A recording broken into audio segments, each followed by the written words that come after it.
Hello everyone. In this lecture, we will continue about the air requirements for the complete combustion of 1 kg of fuel.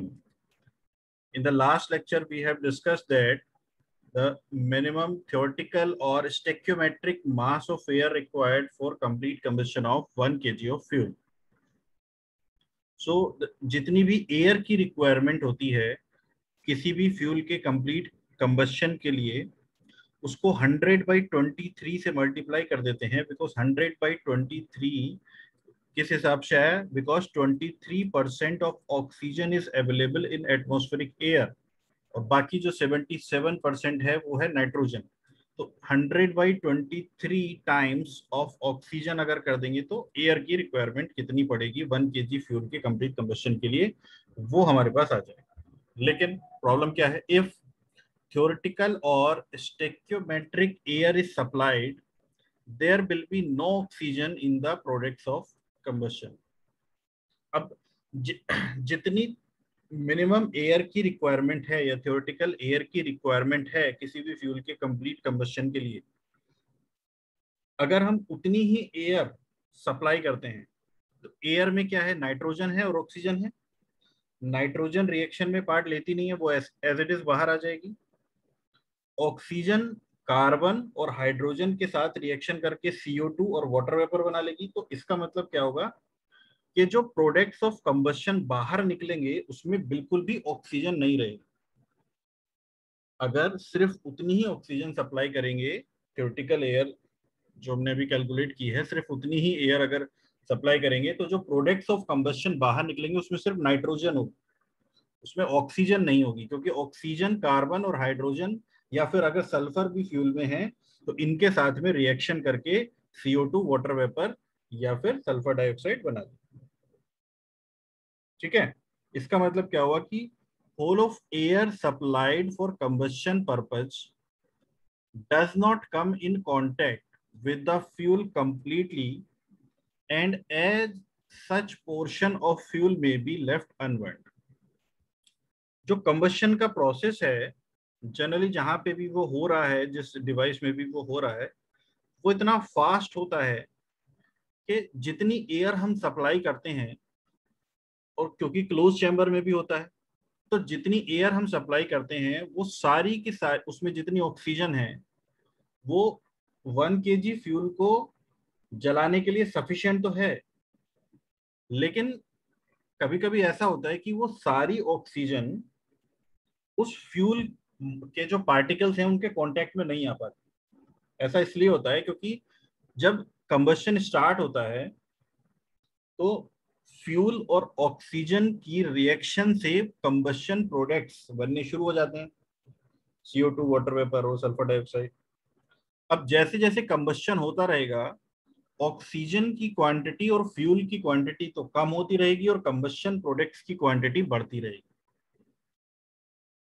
ठीक है, तो शुरू में तो काफी एयर या ऑक्सीजन अवेलेबल है फ्यूल को जलाने के लिए, लेकिन धीरे धीरे ऑक्सीजन जैसे जैसे वो जलती जा रही है फ्यूल के साथ में या केमिकल रिएक्शन कंप्लीट होती जा रही है तो ऑक्सीजन की क्वांटिटी कम होती चली जा रही है और CO2 की क्वांटिटी बढ़ती चली जा रही है।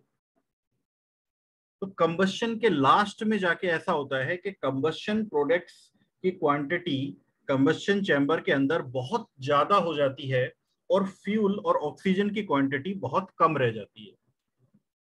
तो उस केस में क्या होता है कि फ्यूल और ऑक्सीजन के जो मॉलिक्यूल्स हैं जिनको कंबाइंड होना है CO2 या वाटर वेपर बनाने के लिए, उनके बीच में कंबस्शन प्रोडक्ट्स आ जाते हैं।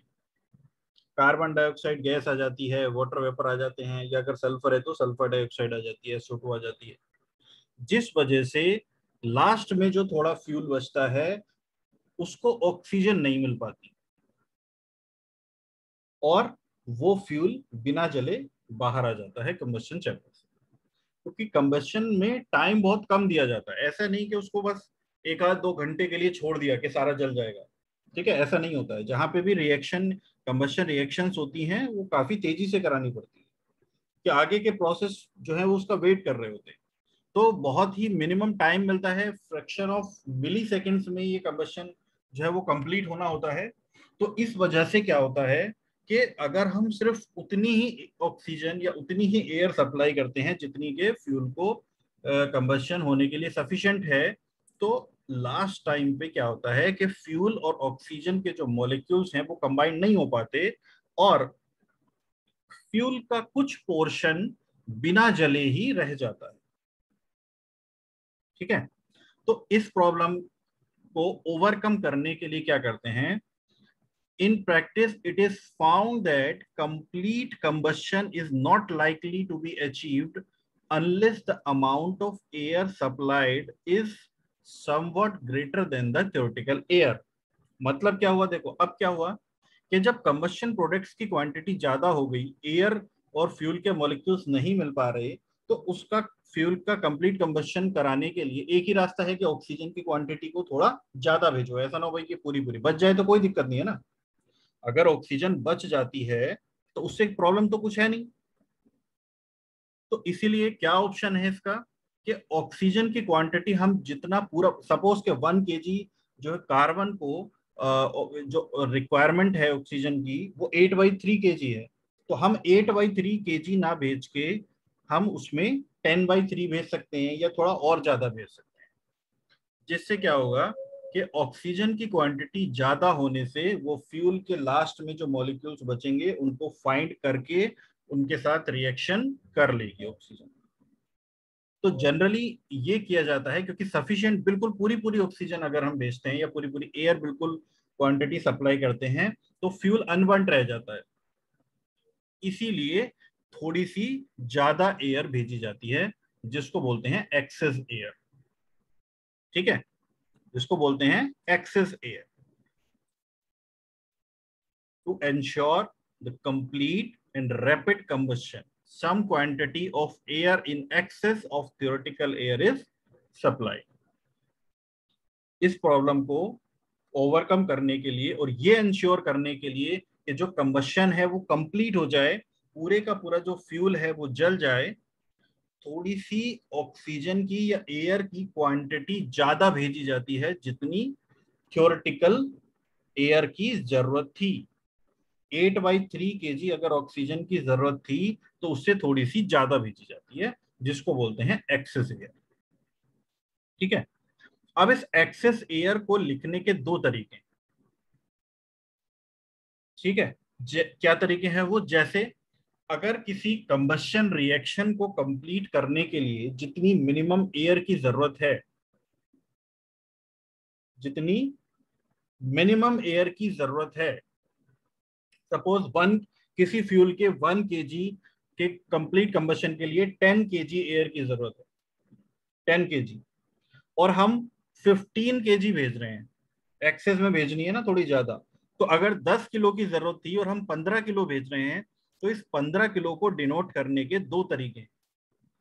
या तो हम लिख सकते हैं इसको कि जो एयर एक्सेस एयर सप्लाई की है that is 150% theoretical air, 150% theoretical air, और 1.5 टाइम्स थ्योरेटिकल एयर। मतलब जितनी थ्योरेटिकल एयर हमने सप्लाई की है उसका 150% या 1.5 टाइम्स। तो थ्योरेटिकल एयर की कितनी जरूरत थी, 10 kg, उसका 1.5 टाइम्स या 150% कितना हो गया, 1.5 टाइम्स 15 किलो। तो एयर कितनी सप्लाई कर रही है हम, 15 kg। तो एक तरीका तो ये हो गया कि 150% थ्योरेटिकल एयर सप्लाई की है 15 kg। दूसरा तरीका ये है कि भाई जितनी मिनिमम की जरूरत थी 10 kg उतनी तो थी, उसको तो छोड़ दो, और उससे ज्यादा कितनी आप कर रहे हो, एक्सेस में कितनी कर रहे हो थ्योरेटिकल से, सिर्फ वो मेंशन करो। तो 10 kg तो करनी ही करनी थी मिनिमम, और इससे ज्यादा हम कितनी कर रहे हैं, 5 किलो, 15 करी ना टोटल। तो 10 तो मिनिमम थी रिक्वायरमेंट, थ्योरेटिकल एयर थी। एक्सेस में कितनी की, ज्यादा कितनी करी, 5 kg, यानी कि 50% ज्यादा करी, जितनी एयर की जरूरत थी उसका 50% ज्यादा एयर सप्लाई करी। तो दूसरा तरीका लिखने का ये होता है कि 50% एक्सेस एयर, एक्सेस मतलब किससे एक्सेस, थ्योरेटिकल एयर से एक्सेस, जितनी थ्योरेटिकल एयर की जरूरत थी उससे 50% ज्यादा करी। एक तरीका ये हो जाता है। तो दो तरीके हैं इसको लिखने के। अगर हम 10 किलो के बजाय 15 किलो एयर सप्लाई कर रहे हैं तो उसको या तो ये लिख सकते हैं कि 150% थ्योरेटिकल एयर सप्लाई की हमने, या फिर ये लिख सकते हैं कि 50% एक्सेस एयर सप्लाई की। ठीक है, अब देखो वही इक्वेशन मेथेन की जो अभी हमने लिखी थी, उसी इक्वेशन को हम दोबारा लिखते हैं विद 150% थ्योरेटिकल एयर और 50% एक्सेस एयर के साथ। तो पहले तो हमने लिखी थी थ्योरेटिकल एयर के साथ में जितनी मिनिमम रिक्वायरमेंट थी। अब हम इस इक्वेशन को दोबारा लिखेंगे विद 150% थ्योरेटिकल एयर के साथ या 50% एक्सेस एयर के साथ। तो एयर की जो क्वांटिटी पहले सप्लाई की थी उसका 1.5 टाइम्स करना है। एयर में दो तरह की गैसेस, ऑक्सीजन और नाइट्रोजन। तो ऑक्सीजन का 1.5 टाइम्स कर दिया जितनी ऑक्सीजन की रिक्वायरमेंट थी पुरानी इक्वेशन में, और नाइट्रोजन का 1.5 टाइम्स कर दिया जितनी रिक्वायरमेंट थी थ्योरेटिकल एयर में। ठीक है, तो अब इक्वेशन क्या हो गई, CH4 plus 2 1.5 times O2 plus 2 79.21, ये वॉल्यूम के हिसाब से लिख रहे हैं, लास्ट लेक्चर में डिस्कस किया था ऑलरेडी। 1.5 टाइम्स ऑफ नाइट्रोजन, इसका भी 1.5 टाइम्स हो गया। अब प्रोडक्ट्स क्या बनेंगे, CO2 तो ऐसे ही रहेगा, 2H2O भी ऐसे ही रहेगा। अब क्या होगा, प्रोडक्ट्स ऑफ कंबशन में पहले ऑक्सीजन नहीं थी, अब प्रोडक्ट्स ऑफ कंबशन में ऑक्सीजन भी आ जाएगी। अब देखो इसके दो मॉलिक्यूल्स की जरूरत थी ना, तो 0.5 आधा हमने ज्यादा किया, लेकिन दो ऑलरेडी यहाँ पे मल्टीप्लाई है तो पूरे का पूरा ऑक्सीजन यहाँ पे आ जाएगा। और नाइट्रोजन को तो छेड़ना ही नहीं है, नाइट्रोजन को तो बिल्कुल भी छेड़ना ही नहीं है। जितनी नाइट्रोजन रिएक्टेंट्स में रहेगी उतनी ही नाइट्रोजन प्रोडक्ट्स में भी रहेगी, जितनी नाइट्रोजन रिएक्टेंट्स में रहेगी उतनी ही नाइट्रोजन प्रोडक्ट्स में भी रहेगी। तो नाइट्रोजन में कोई चेंज नहीं आएगा, सिर्फ क्या आएगा कि प्रोडक्ट्स जो हैं उनमें ऑक्सीजन की क्वांटिटी अब दिखने लगेगी, क्योंकि ये तो एक्सेस एयर सप्लाई की है ना। तो इसका मतलब क्या हुआ कि 50% जो एक्सेस एयर हमने सप्लाई की है वो बच जाएगी। ठीक है, तो सवाल ये आता है कि जब ये बच जाएगी तो एक्स्ट्रा एयर सप्लाई कर क्यों रहे हैं, तो उसका आंसर ऑलरेडी डिस्कस कर चुके हैं। क्योंकि अगर जस्ट सफिशिएंट एयर सप्लाई करेंगे तो वो फ्यूल अनबर्न्ड रह जाएगा, फ्यूल और ऑक्सीजन के मॉलिक्यूल्स कंबाइन नहीं हो पाएंगे जिसकी वजह से फ्यूल अनबर्न्ड रहेगा। तो अगर हम एक्सेस एयर सप्लाई करते हैं तो वो excess air products of combustion में दिखनी चाहिए, प्रोडक्ट्स ऑफ कंबशन में बाहर आएगी। या इसका उल्टा भी बोल सकते हैं कि अगर प्रोडक्ट्स ऑफ कंबशन में ऑक्सीजन दिख रही है, अगर प्रोडक्ट्स ऑफ कंबशन में ऑक्सीजन दिख रही है, इसका मतलब ये है कि हमने कहीं ना कहीं एक्सेस एयर सप्लाई की है। ठीक है, तो this is the excess air supplied to ensure the complete and rapid combustion of the fuel. तो ये हो गई एक्सेस एयर। उसके बाद देखते हैं एयर फ्यूल रेशियो, ये क्या होता है। Air fuel ratio obviously ratio है, तो एयर फ्यूल रेशियो क्या होता है, the ratio of mass of air to the mass of fuel at which combustion takes place. जब कंबशन हुआ उस समय किसी quantity, some quantity of fuel को बर्न करने के लिए कितनी एयर हमने सप्लाई की, that is the air fuel ratio. ठीक है, जैसे फॉर एग्जाम्पल हमने किसी फ्यूल का 1 kg, कोई फ्यूल का 1 kg क्वांटिटी या 1 kg मास लिया, और उस 1 kg मास को जलाने के लिए हमने 15 kg air supply, 15 kg air supply की। ठीक है, तो मास ऑफ एयर कितना सप्लाई किया, 15 kg, और मास ऑफ फ्यूल कितना था, 1 kg। तो रेशियो इन दोनों का यानी कि 15:1, ये क्या हो गया, air fuel ratio. Air fuel ratio यानी कि मास ऑफ एयर 15 और मास of fuel 1। This is the air fuel ratio. अब 15 kg हमने सप्लाई किया, इससे कुछ भी मतलब नहीं है कि मिनिमम या स्टेक्योमेट्रिक कितनी क्वांटिटी की जरूरत थी। हो सकता है कि 16 की जरूरत हो, हमने 15 ही सप्लाई किया। हो सकता है कि 14 की जरूरत हो, हमने 15 सप्लाई किया, कुछ एक्सेस में कर दिया।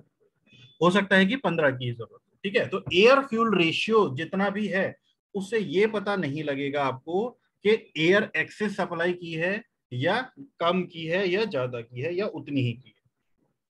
ठीक है, तो एयर फ्यूल रेशियो सिर्फ आपको ये बताता है कि जब कंबशन हुआ उस समय फ्यूल को बर्न करने के लिए कितनी एयर अवेलेबल थी,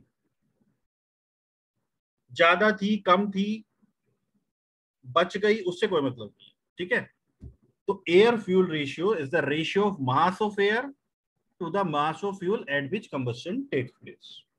जब कंबशन हुआ उस समय एयर का मास कितना था और फ्यूल का मास कितना था।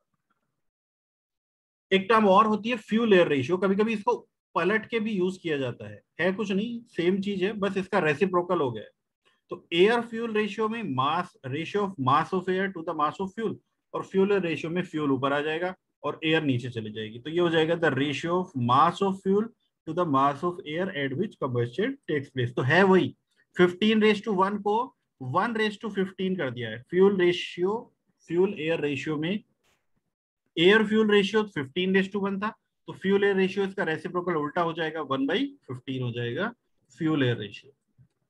ऐसा हम क्यों कह रहे हैं, इससे क्या फायदा भाई, उल्टा ही तो करा इसमें। तो कई बार एयर फ्यूल रेशियो ये वर्ड यूज किया जाता है और कई बार फ्यूल एयर रेशियो ये वाला वर्ड यूज किया जाता है, तो दोनों के बारे में पता होना चाहिए।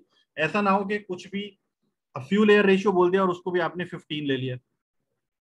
ठीक है, तो ध्यान से देख रहे हैं कि एयर फ्यूल रेशियो है या फ्यूल एयर रेशियो है, उसी के अकॉर्डिंग आपको यूज करना है।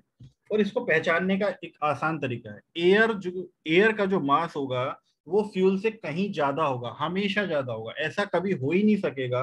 आपको कहीं किसी भी कंडीशन में ऐसा नहीं मिलेगा कि 1 kg फ्यूल के कंप्लीट कंबशन के लिए आपको 200 ग्राम एयर की जरूरत पड़ रही है, कभी ऐसा नहीं मिलेगा आपको देखने के लिए।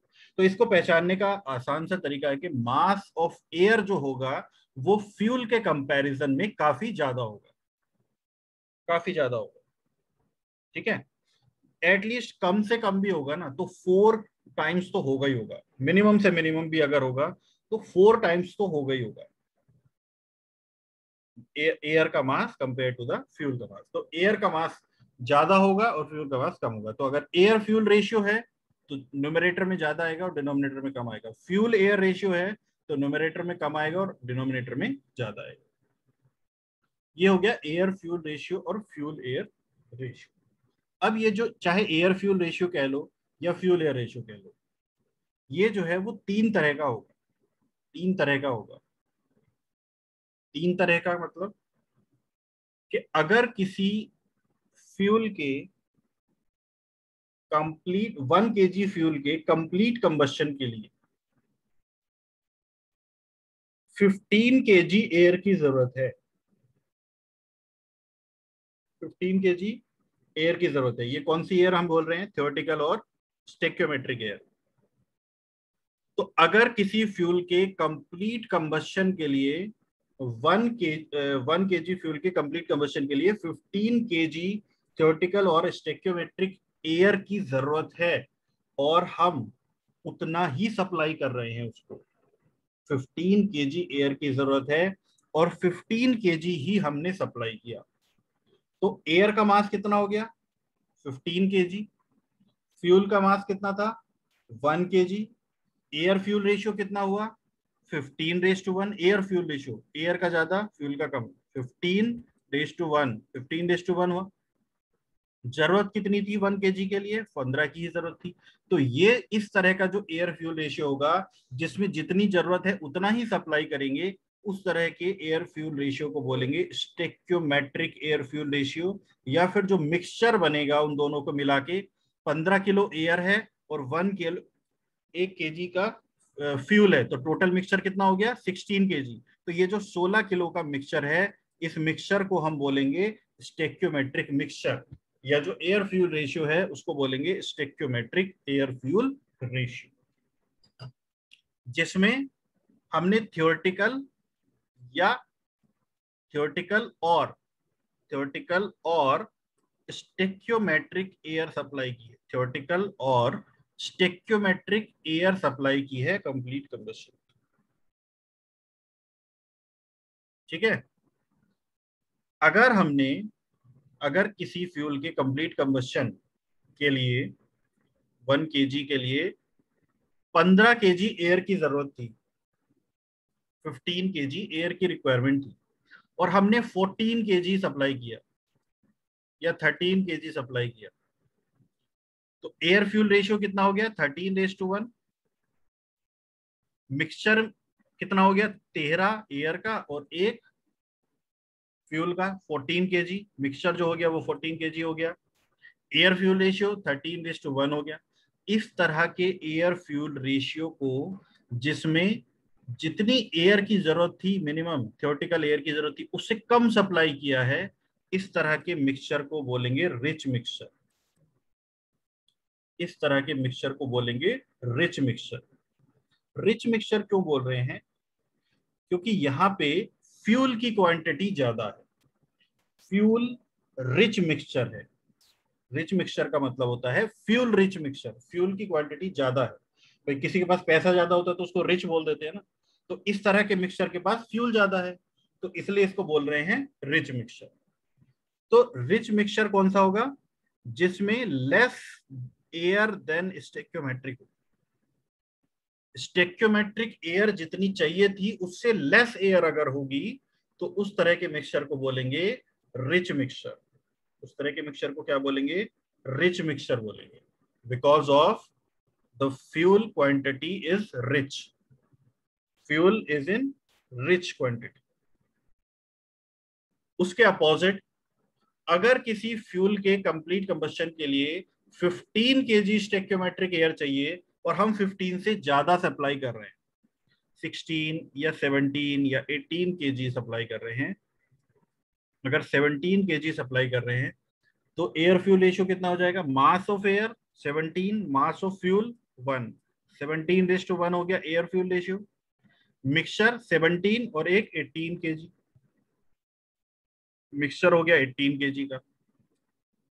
तो इस तरह के मिक्सचर को हम बोलेंगे लीन या फिर वीक मिक्सचर, लीन या फिर वीक मिक्सचर। और इस लीन या वीक मिक्सचर में एक्सेस एयर रहेगी देन स्टेक्योमेट्रिक, एक्सेस एयर रहेगी देन स्टेक्योमेट्रिक। तो ये 3 तरह के एयर फ्यूल रेशियो या फिर मिक्सचर यूज किए जाते हैं। ठीक है, अब आपके मन में सवाल आएगा, ठीक है एक्सेस एयर तो समझ में आ गया कि एक्सेस एयर को सप्लाई करें, लेकिन रिच मिक्सचर की क्या जरूरत है? लेस एयर सप्लाई करेंगे तो फ्यूल वैसे ही बच जाएगा, तो फ्यूल को वेस्ट करने की क्या जरूरत है? देखो ऐसा नहीं है, हर एक तरह की कंडीशन में हर तरह का फ्यूल, हर तरह का एयर फ्यूल रेशियो या हर तरह का मिक्सचर यूज किया जाता है। तो जहां पे रिच मिक्सचर का यूज आएगा उसको वहां पे समझेंगे। इंटरनल कंबशन इंजन के केसेस में लीन मिक्सचर भी यूज होता है, स्टेक्योमेट्रिक मिक्सचर भी यूज होता है, और रिच मिक्सचर भी यूज होता है। ठीक है, तो हर तरह का मिक्सचर इंटरनल कंबशन इंजन के केसेस में यूज होता है। गैस टरबाइन के केस में जो है वो हमेशा, गैस टरबाइन के केस में हमेशा लीन मिक्सचर यूज होता है, और लीन नहीं वेरी लीन मिक्सचर यूज होता है। उसको आगे डिस्कस करेंगे। तो ये हो गया एयर फ्यूल रेशियो, जो कि 3 तरह का हो गया। स्टेक्योमेट्रिक जिसमें सफिशिएंट मिनिमम एयर या स्टेक्योमेट्रिक एयर थी, जितनी चाहिए थी उतनी थी। रिच मिक्सचर जितनी चाहिए थी उससे कम एयर सप्लाई की गई, और लीन मिक्सचर जितनी चाहिए थी उससे ज्यादा सप्लाई। ठीक है, तो ये हो गया आपका एयर फ्यूल रेशियो।